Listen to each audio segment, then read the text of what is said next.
Sì, io penso che questo sia un punto di partenza, non un punto di arrivo. Adesso abbiamo il mezzo, dobbiamo riempirlo di contenuti e questo vuol dire valorizzare le stazioni, i passaggi per far sì che diventino un luogo di sviluppo turistico dove le produzioni locali, l'imprenditorialità locale, il lavoro locale venga valorizzato.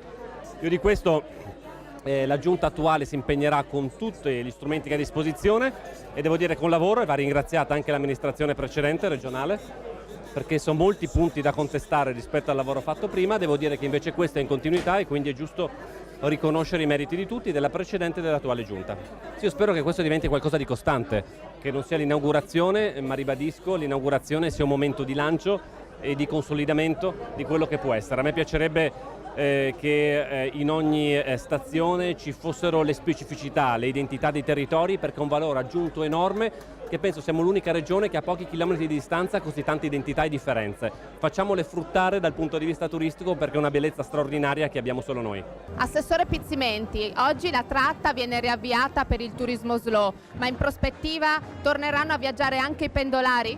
Sì, questa è la prospettiva finale, l'obiettivo finale. Ci sono ancora delle difficoltà infrastrutturali per cui RFI sta lavorando e quindi si pensa in tempi relativamente brevi di raggiungere anche questo momento importante. È un momento di rinascita per molte ferrovie storiche in Italia. Che significato ha questa giornata?